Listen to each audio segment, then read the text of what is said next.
Welcome back to TERF Talk Down Under. I'm Stasia and this is Ange, and it's Christmas Eve. Woo-hoo! Should we say Terfmas Eve? Yes, Merry Terfmas.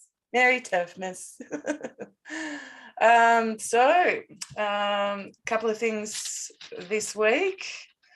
Just yesterday, that article started going around from the Australian National University, their archaeology department.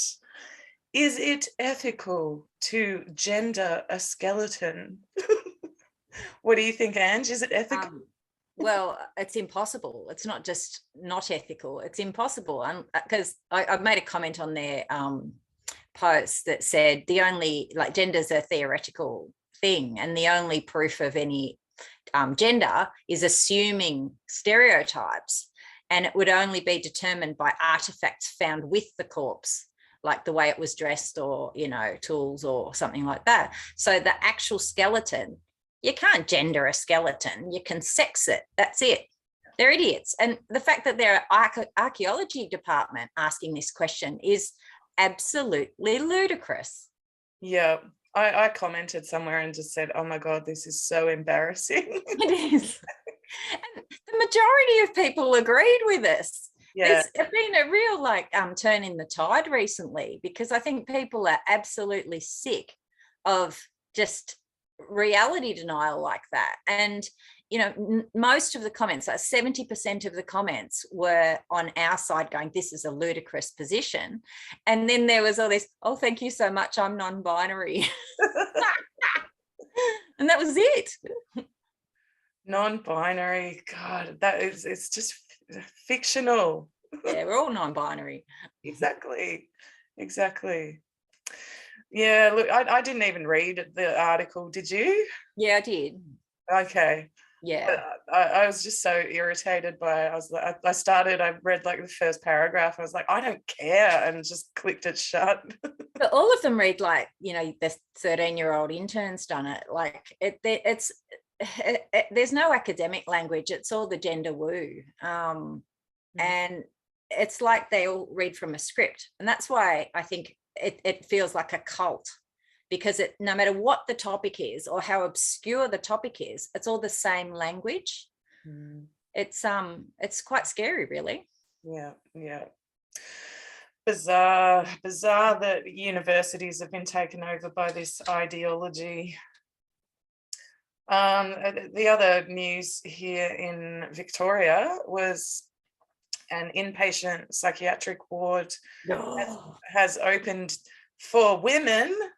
And then when I read it on the ABC, they had a paragraph where it says it's specifically for LGBTQ plus women and women who have experienced trauma and domestic violence, sexual assault.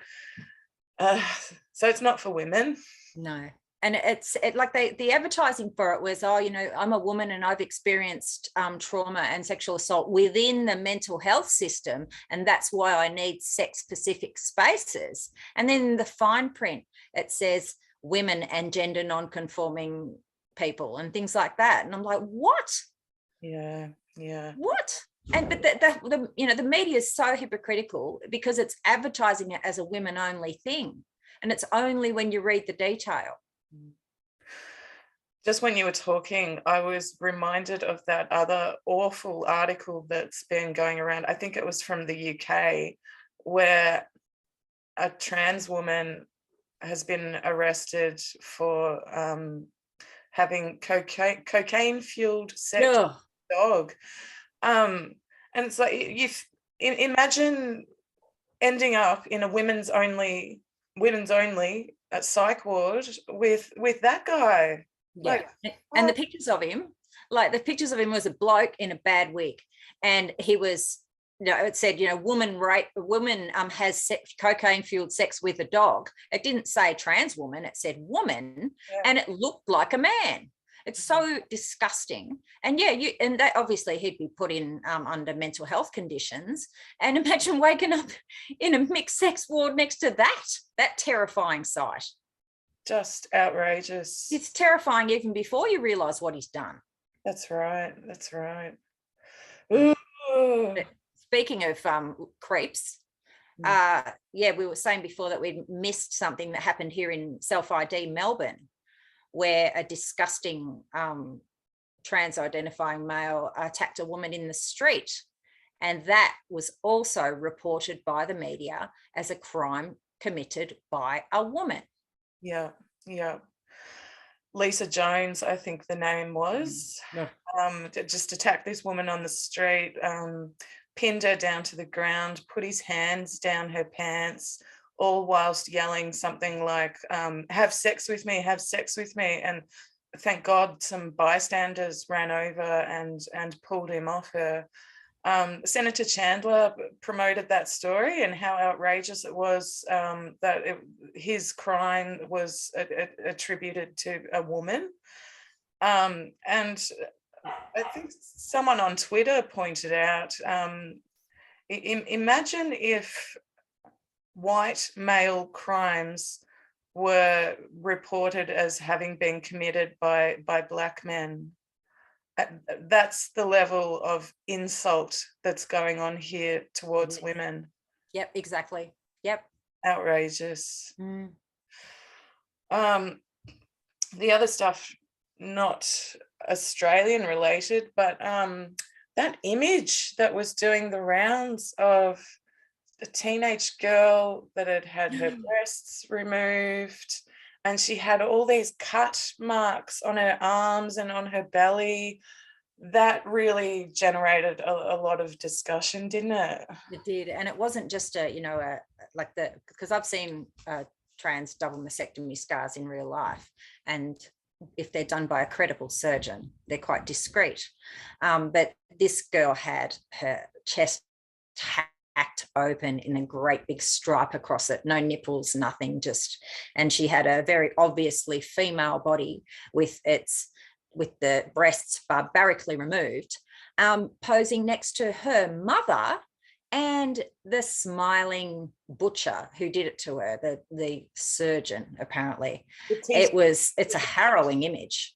Yeah, the teetus yeetus surgeon. Yeah. And you could, and the visible self-harm scars. That was just another massive self-harm scars. I mean, it was so obvious that this child, because she was what, 13, 14 or something, this child was significantly mentally ill, and yet she was allowed to have this procedure. It's just horrendous. Yeah. Rosie Parker did an interesting video on that one that I watched. She said she'd never seen that surgeon, a picture of that surgeon, where she doesn't look like an absolute psychopath. True. Yeah, true. She does. She looks deranged. I agree with her completely on that. And, she wasn't saying it. She said, I'm not saying it to be mean or insulting. I'm saying because she genuinely looks like a fucking psychopath. Well, people in cults get this glazed look about them. And she has that. She has this glazed, like, I'm in a cult kind of look about her. Yeah.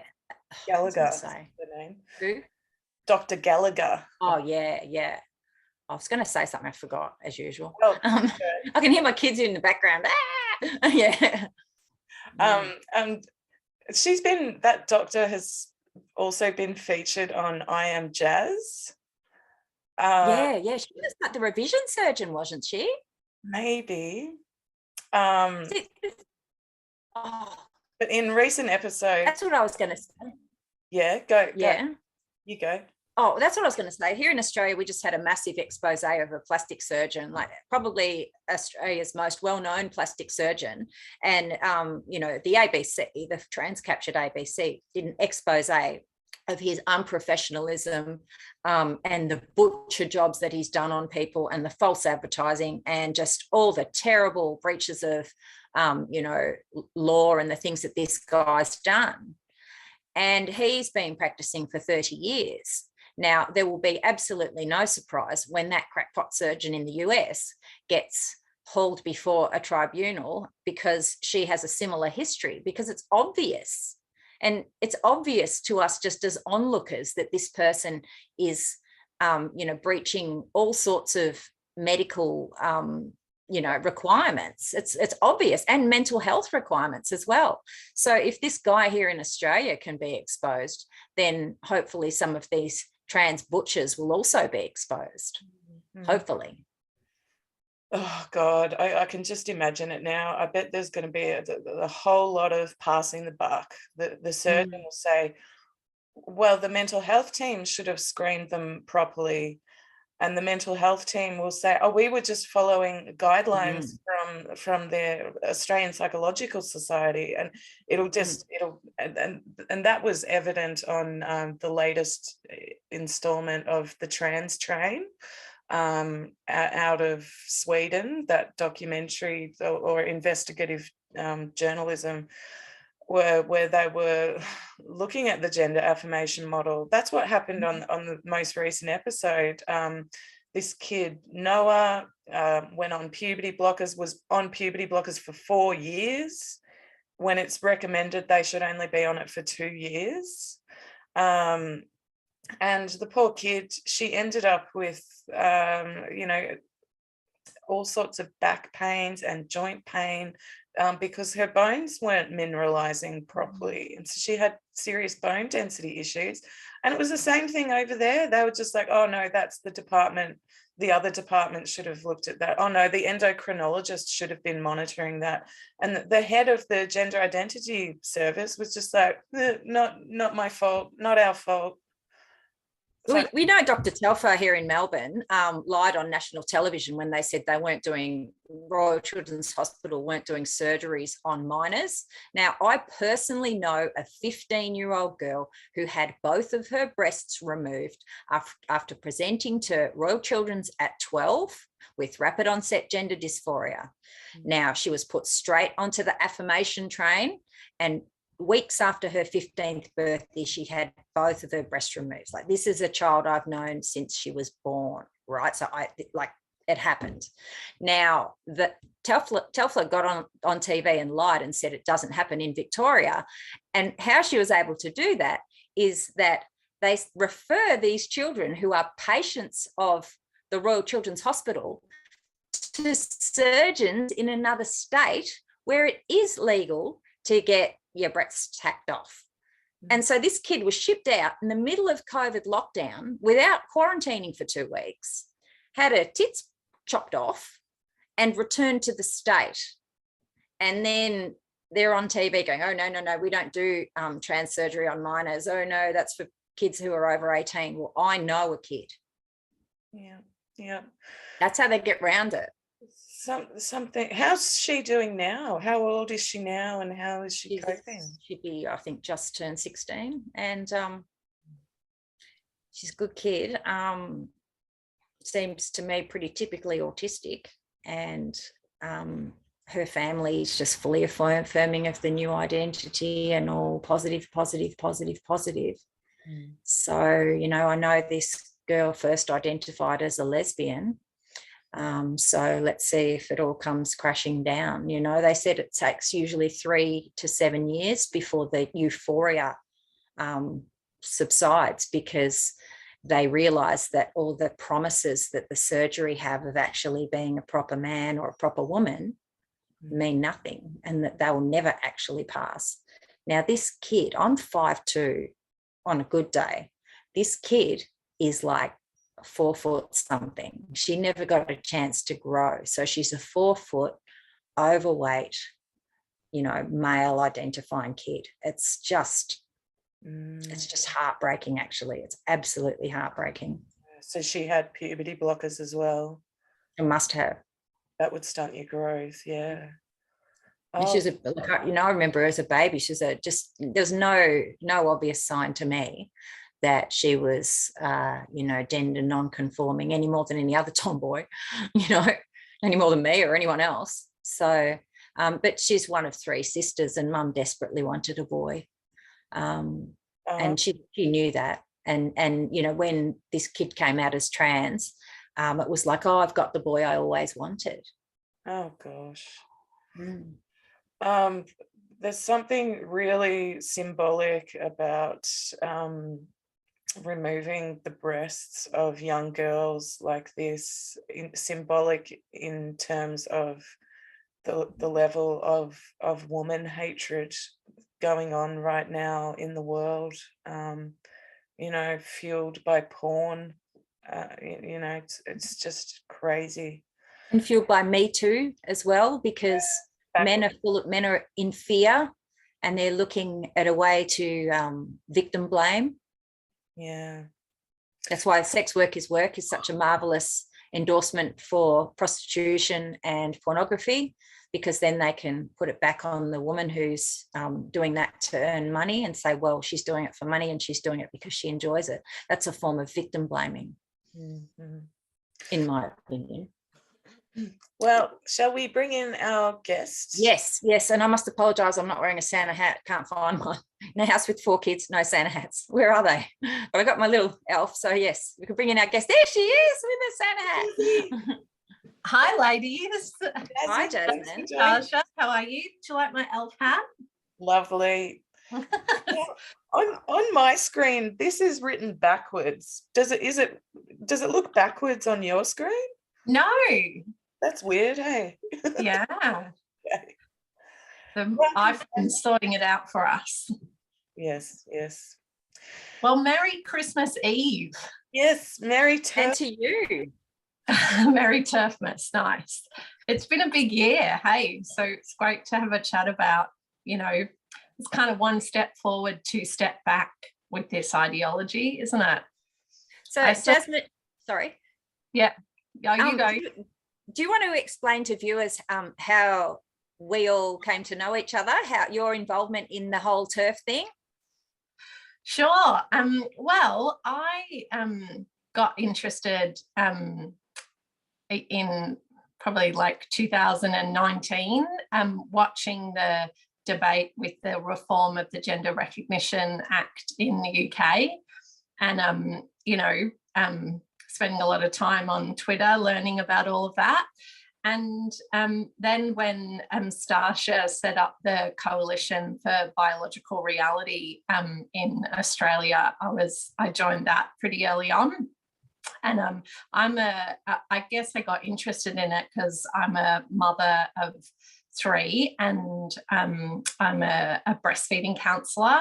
Oh, well, I've been a breastfeeding counsellor for a long time with the Australian Breastfeeding Association, and I've really seen how this ideology has a bit of an emotional meltdown when it comes up against biological reality around breastfeeding and birth and pregnancy.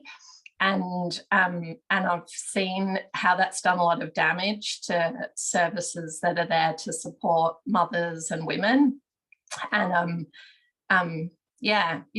like just this year we've had like a prestigious medical journal, Nature, calling women people with uteruses. And we've had one of the big national health trusts talk about pregnant people. Our own Australian Health Department,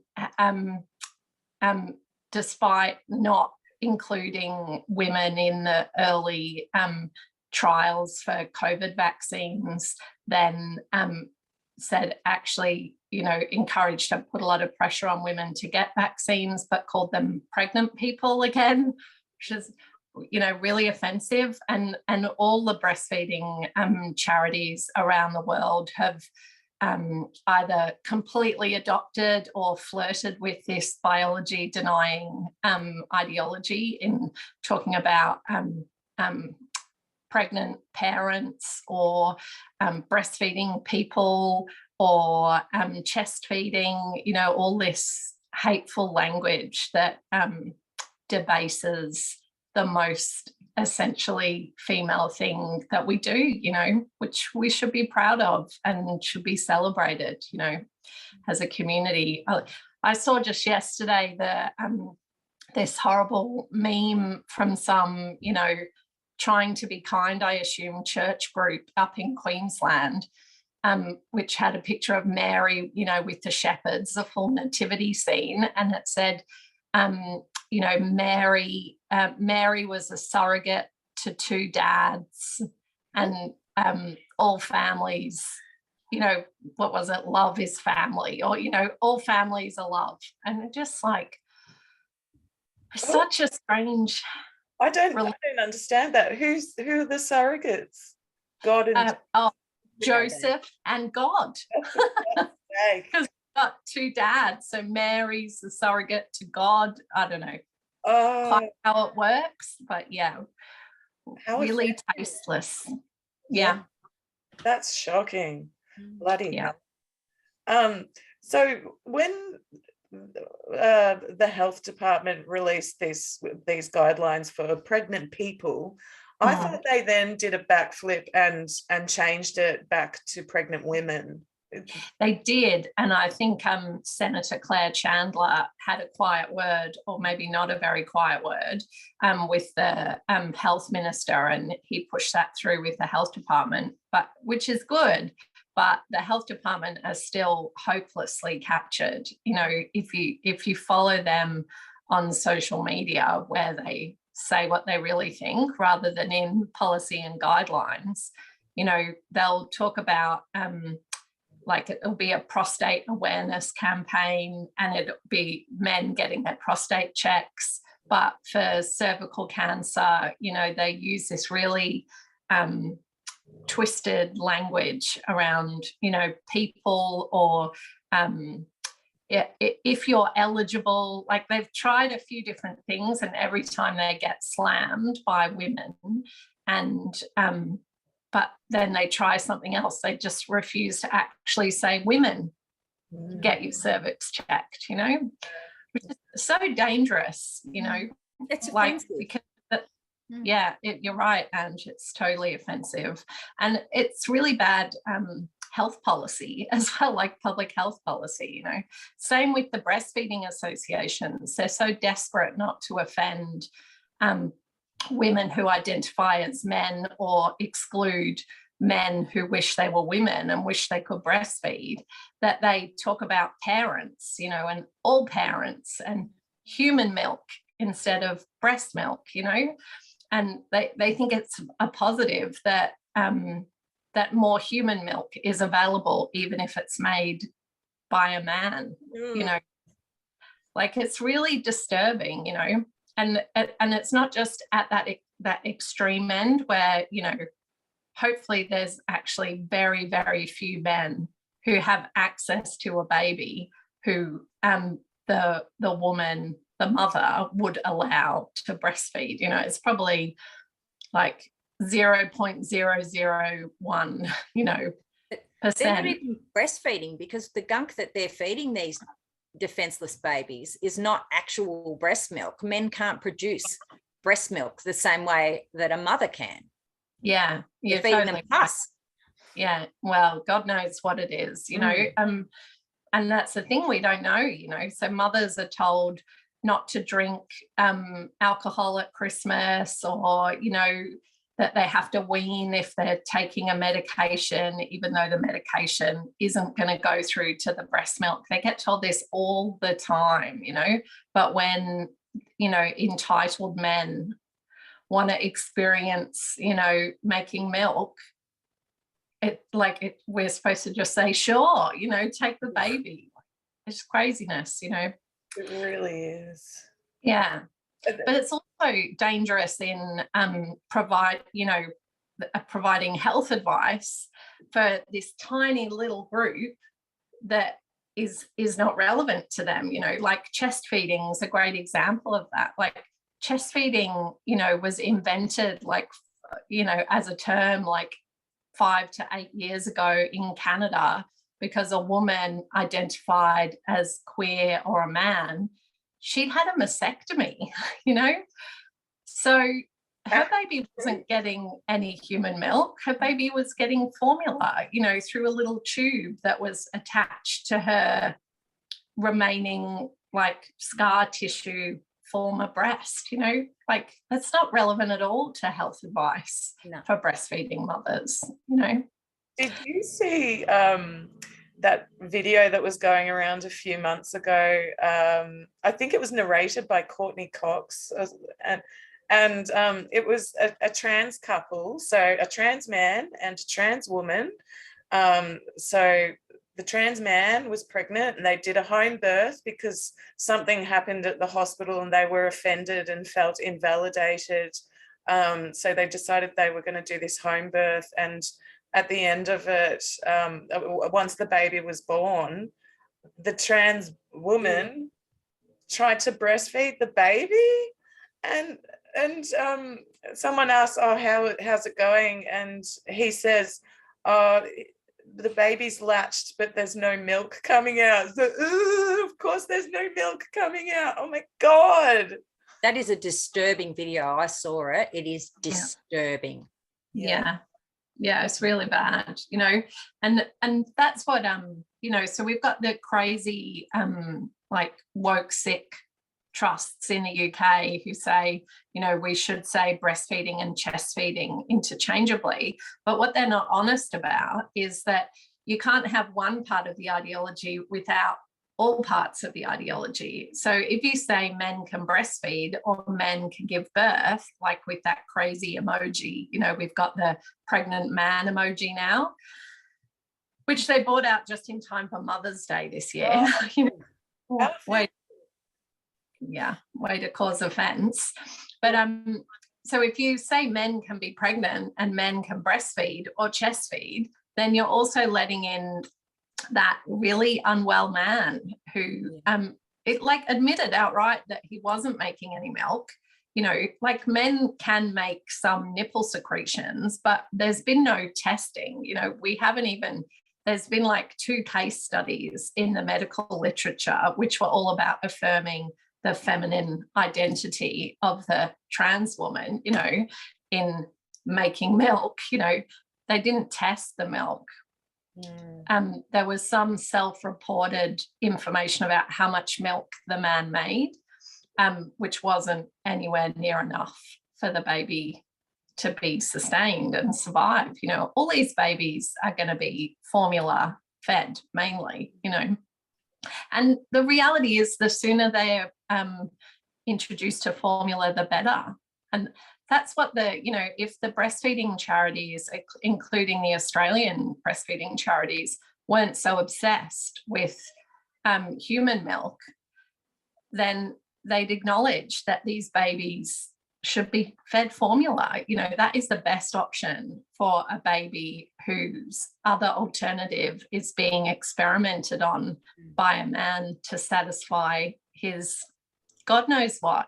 Like if it's a sexual fetish or if it's gender dysphoria, doesn't really matter. You know, it's not about the baby, it's about the man.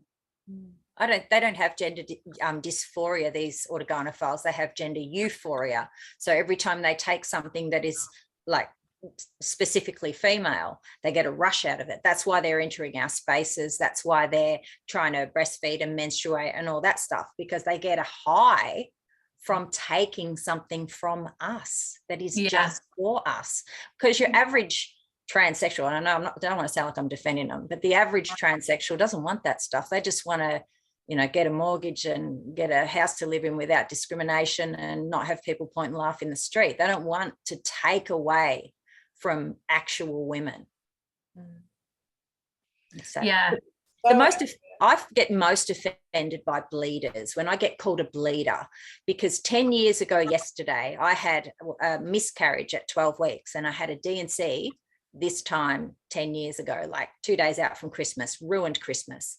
But anyway, and whenever I get called a bleeder, I think about the blood loss of my miscarriage. And quite often on social media, hey, bleeders comes up in your thread, and every time it's like a stab in the heart. And I posted about that on Twitter and it went crazy. It's still out there getting shared because it's not something that most people think about. And it's also not something that people are comfortable saying, excuse me, that's what you make me think of, because what response would they have? But this is the degree that women are overlooked to appease the male fetish. You know, our darkest moments are overlooked. You know, our most important functions, like having a baby, is just trivialized, through surrogacy, that the mother isn't even visible anymore. Now, I've had 4 children and 1 late-term miscarriage, and they're the most profound things to ever happen to me. And gender ideology erases all of it, or it just hands it to men, or it removes us completely from it. Yeah. And I think that, like, the gaslighting and the shaming and the telling women to be kind when, this ideology is at war with women and mothers. Like, it wants to control us and devalue us and pretend we don't exist. And if we object, it calls us hateful and bigoted. I'm continually amazed, even though I've seen it for a few years now. I just keep thinking we're going to wake up from this nightmare, and Victoria, like with the Lisa Jones case, earlier, like just a few months ago, where the he was a convicted pedophile. Before he came to Victoria, he'd been in jail in Germany or something, and then he comes here and tries to attack a woman, and that the Australian media write it up as if he's a woman. Like, how does that even happen? Well, that's what we need to find out. And Stasia, do you know anything about any freedom of information stuff that you can tell us? Because I know there's been a few women have requested information from the media and from Victoria Police and people like that around why these men are being misrepresented as women. I don't, but I think it's probably something similar to what's going on in the UK, because Graham Linehan did a bit of investigating and found out that the media are like bound by some sort of code of practice where is the press council guidelines, is it started? Oh, okay. Yeah, I think so. I think the press council guidelines. I once saw Bridget, Captain Clinch, the one who, I once saw him harassing Bernard Lane from the Australian because Bernard made it clear what the sex of the trans identifying individual was that he was talking about. And Captain Clinch said that, follow the beeping, like he swore, guidelines, the press council guidelines. It's a trans woman, Yeah, so I don't know, but yeah. We should look into that then. I don't care if they call them trans, like it's just when they just omit the fact they're trans and it's blatantly obvious, or it's important, like in relation to sex crimes or a missing person, which I keep going on about. If they say this, if they want to use the she pronouns, I hate it, but at least mention the fact that they're transgender. Yeah, absolutely. I'll just finish off quickly. So Graham Linehan discovered that, in the UK, the media are bound by these guidelines, and within those guidelines is if the person, they have to use the same pronouns as what the courts and the police use to process the person. So that's why it's coming through in media stories like that. And I imagine it's the same here. So we'll have to look that up. Yeah. But that's what's so great about with that disgusting man who raped the Alsatian while he was on cocaine in the UK just this week. But that photo, you've got to love the journalist who put that photo, because that just tells us everything, doesn't it? We all know that it's total rubbish, everything about him being a woman with that photo. It's like, no. Yeah. But the births, deaths and marriages legislation in Victoria actually has a section in it that says if you're in prison or if you're a registered sex offender, then the police commissioner and or the secretary of the Department of Justice can refuse for you to get your birth certificate changed to a new name or sex marker. You know, I just wonder with this bloke, Lisa Jones, does he have a Victorian fake birth certificate that says he's a woman, and who gave it to him? Like, because they're supposed to look at the offence to the victim, community offence to like a convicted criminal being, you know, identified as a woman. And there's another thing they're supposed to look at as well. Oh yeah, for the police commissioner who's got the powers about a registered sex offender, which this bloke is because he's a convicted pedophile, that if it makes it harder for the police to keep track of this person, then they're not allowed to change their birth certificate every 12 months, like the woke Victorian legislation allows, you know? So it seems like sometimes it's guidelines and sometimes, you know, everyone just is too scared to say no to these perverted men, you know? I think they also assume self-reporting too, because you can self-identify, and probably when you're filling in the form, you know, you're oh, have you committed a crime? Oh no, you know, they're relying on the person making the application to tell the truth. It ain't going to happen. They're not telling the truth about what freaking sex and gender they are. So why are they going to tell the truth about the minor details? Yeah, minor details. Yeah, it's a good point, Ange. Yeah. Jasmine, you did a little bit of investigating into what the current guidelines are here in Victoria in terms of trans women being allowed to go into women's prisons. Can you tell us anything about that? Do you remember? Yeah, I do. I mean, so if you actually read the guidelines that are for, you know, like governors or commissioners, I think they're called, running the prisons, it's a really funny mix of policy talk from the department and reality talk from the prisons. So like, what's it called? Corrections Victoria is the reality talk. And, you know, if it's still in there, I think we looked at that. It was like April this year, I think, Stasia. It actually said that the estate is a single sex estate, you know, so the prison system, there's a female estate and there's a male estate. And it actually uses a word penis and vagina, you know, in there. Like, it's got all these other sections where it talks about, you know, like unfairly withholding gender affirming medication and all of this sort of thing. But it does also actually talk about the reality and the danger of putting a person who has a vagina in the prison system for men when that person identifies as a man, and vice versa for and it does acknowledge for men who wish they were women going into the women's prison system that the risk is to both other female prisoners and potentially to that man.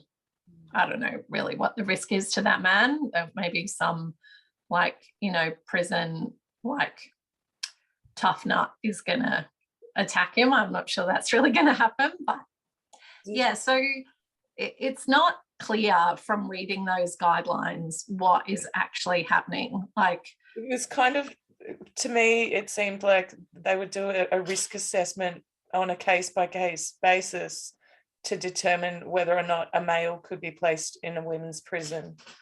But we had a trans governor, a trans identifying male governor of a women's prison here in Victoria. It was a men's prison. Pardon? It was a men's prison. Was it? Yeah. I thought it was a women's prison. No, it was a men's prison, which I found interesting. Like, what a sort of power trip to be a trans woman in charge of a men's prison. just the power dynamics going on there. It's just like, wow. But then why don't trans women feel comfortable going there where they'd obviously be safe? Yeah, with him in charge, for sure. Like, you're good to call trans people by their preferred gender identity, and like, I must say, this year, with all the rubbish that's gone down in maternity services and, you know, like breastfeeding and menstruation and just like the hatred of women's bodies, I just can't bring myself to play along anymore, you know. Good. And like, I don't know if I'm like, I saw the appeal outcome with Beth Rep, the journalist who you know, got charged for had to pay a fine for things that her friend said on her Facebook in response to a dispute that she had with a trans identifying man.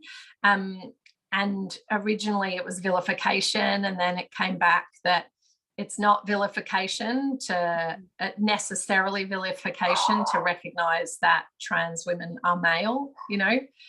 But then the Victorian legislation looks like, you know, it wants it to be vilification. We're getting threats for misgendering, for sure. I'm getting them on Twitter. We're getting threats from litigious trans people about misgendering.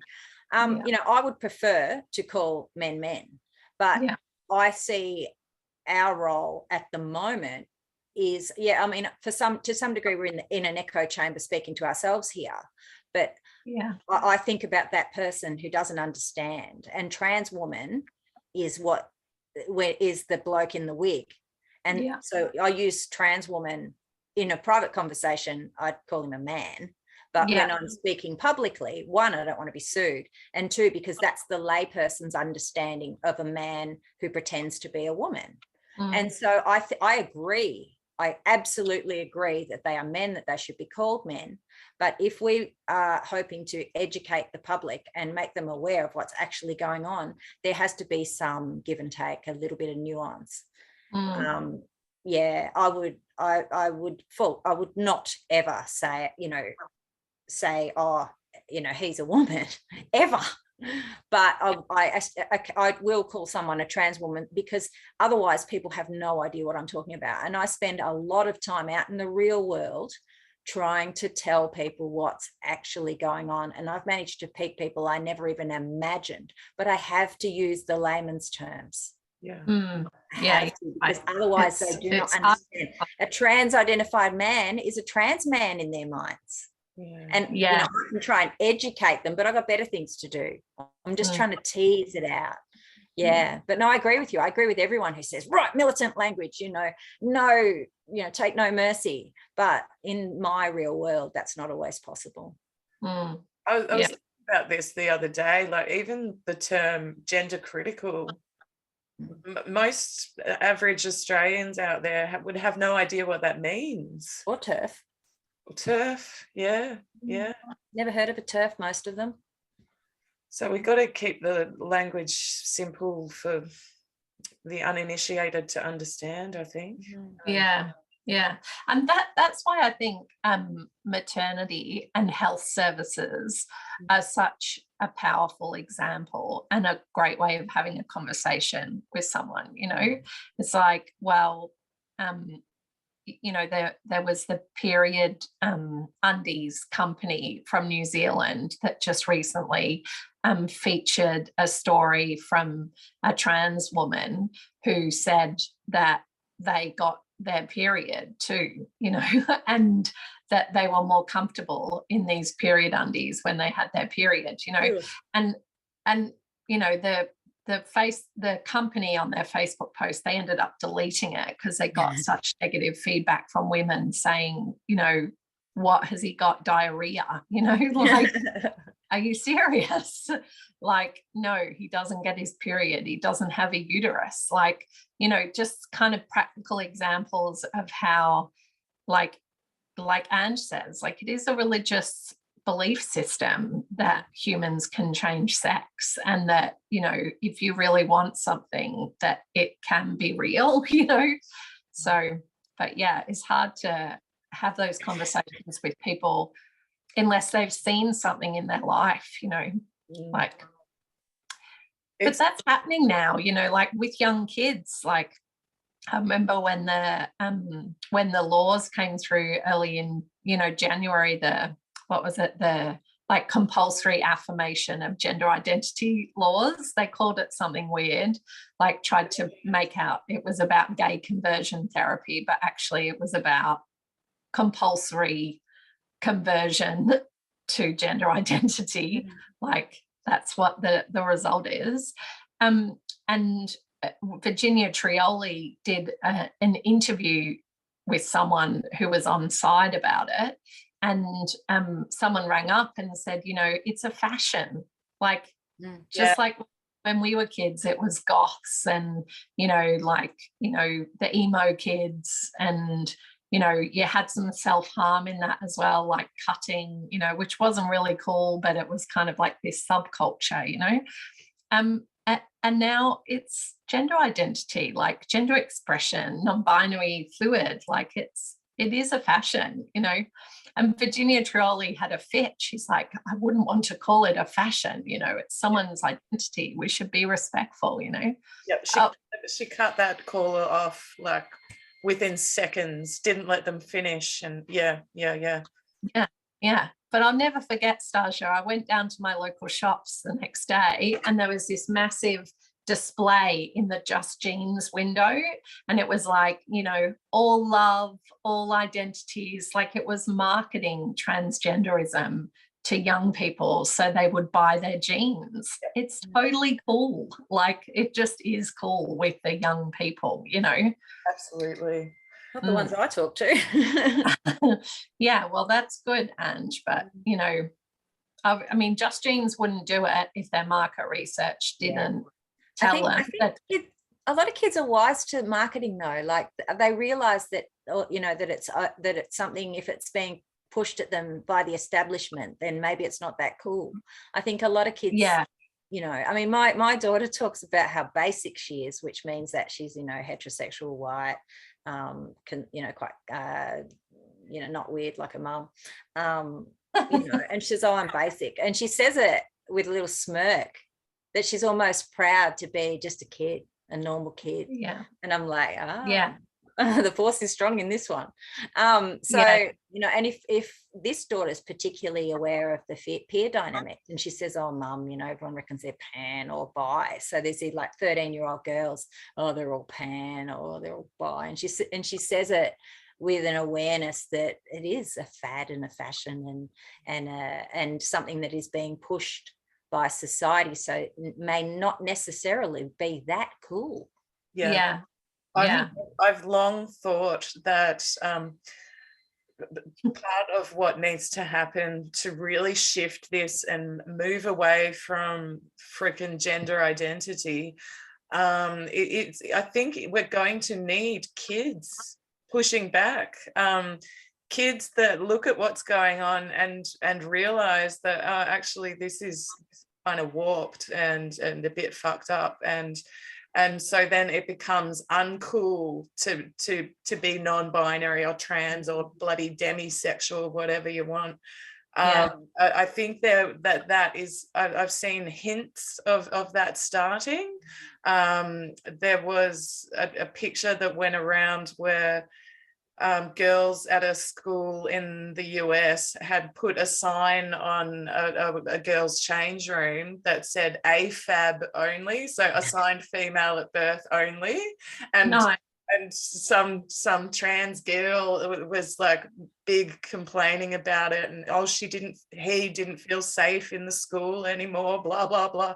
So little things like that, I think it's starting to seep through, and even Billie Eilish in the last weeks coming out and saying that porn really fucked her in the head as a kid, stuff like that. Maybe I should be happy that the Victorian Health Department has its wacky non-binary Wednesday or whatever it is, because that Victorian Health Department is seriously uncool, you know, like teenagers. Yeah, true.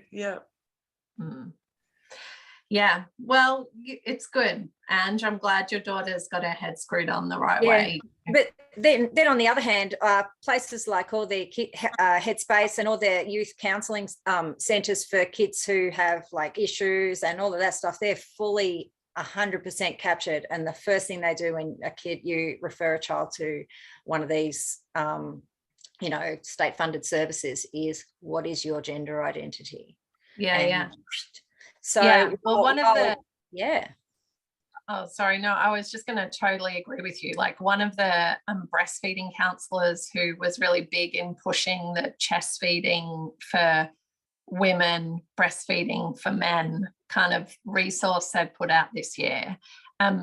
She works for Headspace and identifies as a they, so it's funny how it just takes one and then this kind of ideology pushes its way through organizations, little bit of like one person trying to be kind, people getting confused that gay and lesbian people are the same as gender identity, that you can't support one without supporting the other when in fact they're in conflict. There's a lot going on, that's for sure.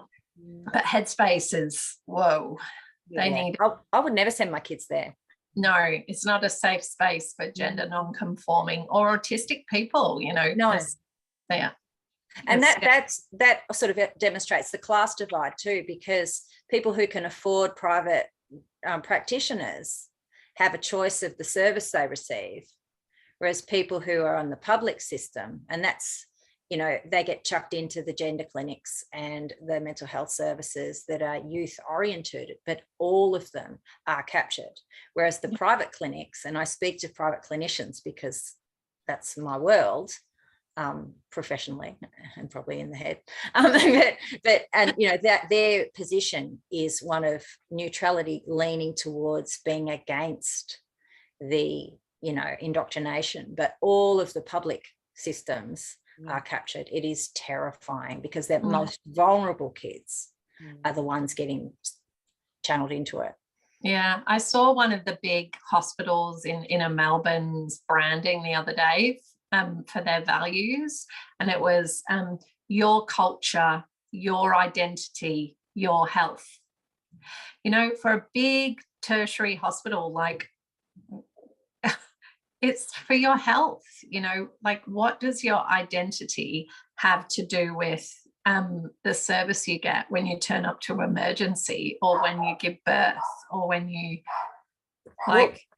I shared about the other week on this channel, I shared about my experience in a public hospital of being stuck next to a man. Now, nobody cared, but I'm sure if I was trans-identifying and said that I was uncomfortable, something would have happened.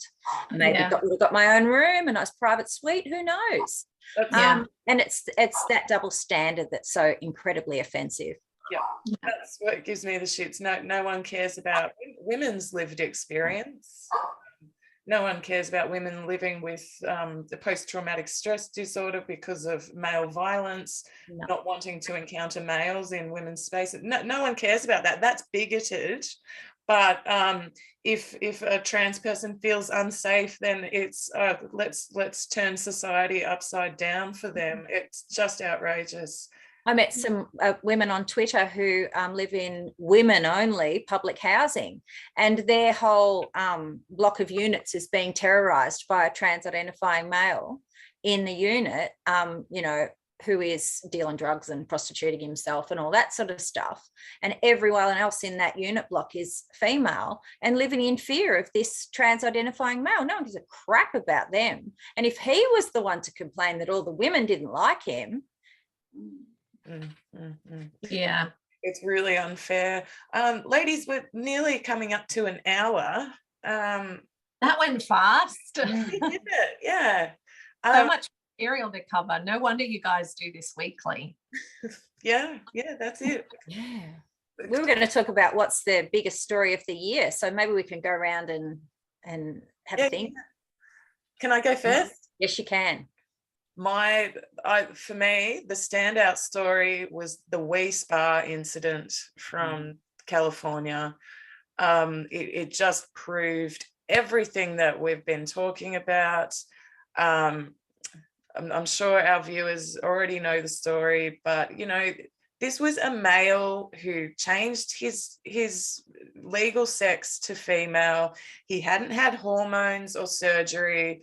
For all intents and purposes, he's just male, walking around naked, allegedly with a semi-erect penis, making all the women and girls feel sexually harassed. But it just proved it for me. And anytime I'm talking or trying to pique someone with this from now on, I'm going to be bringing up the Wee Spa incident. Yeah. Who wants to go next? I think it's Kira Bell still for me, even though, you know, the appeal watered down protections for gender non-conforming children in England. I think which I think she's still appealing, as I understand, or it's like High Court, next stop High Court, I think. But just, you know, with the CAS review that they've got in the UK, looking at proper care, ethical care for gender non-conforming children, other than just that fast track medicalized pathway, you know, I think that her legal action has forever changed the landscape. You know, even though in America they're full steam ahead. Oh, maybe Abigail Schreier would be the other one, but no, I think Kira Bell, you know, that's the story of the year, really, for progress in protecting children, you know. And the more that that we, you know, this community who are concerned about the excesses of gender ideology as it damages women and children and same-sex attracted people, you know, the more we'll be able to, you know, break down the progress. You know, if you don't have children, innocent children who need to be affirmed, you know, otherwise they'll commit suicide, then I think it takes a lot of the strength away. This is just something for, you know, strange adults, basically, like adults who need mental health care, not plastic surgery. Just on that, even though she didn't win or she lost the appeal, rumor has it that that's put psychiatrists and endocrinologists on edge, and they're being very, very cautious about prescribing puberty blockers and cross-sex hormones now. So even though she lost, it's had a huge impact. Yeah. That's great. I hope so. Yeah. Oh, what was for me, standout? I guess for me, yeah, all of the global stories, but for me, it has been the Melbourne only capture of Dean Danny Laidley.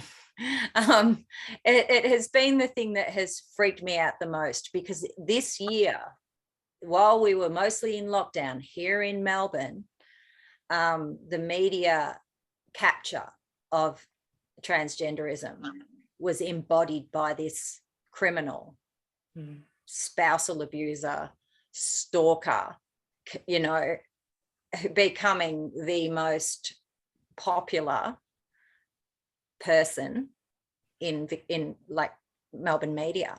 Every single day I saw a positive article about a man with recent domestic violence charges, painting him as a stunning, brave legend.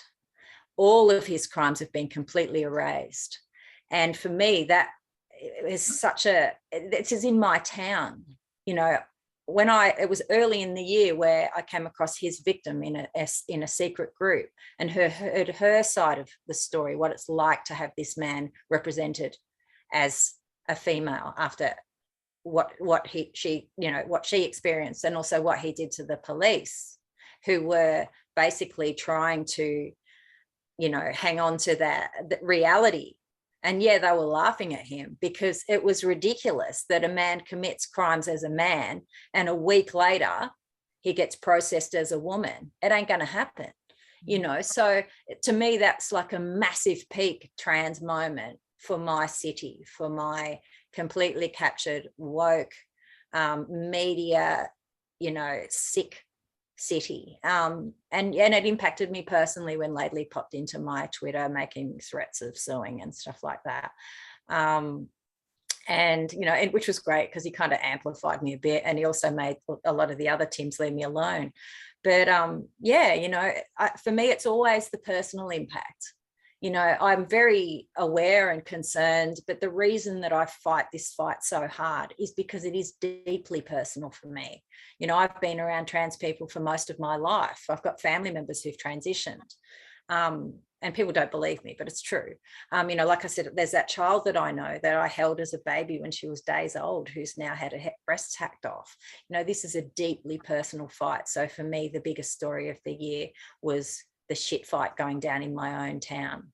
And, you know, and it involving me personally as I become more and more outspoken and more visible, that these trans activists are trying to hammer me down, and it ain't going to happen. So yeah, that's my thing. Yeah. Pleasure doing business with you both.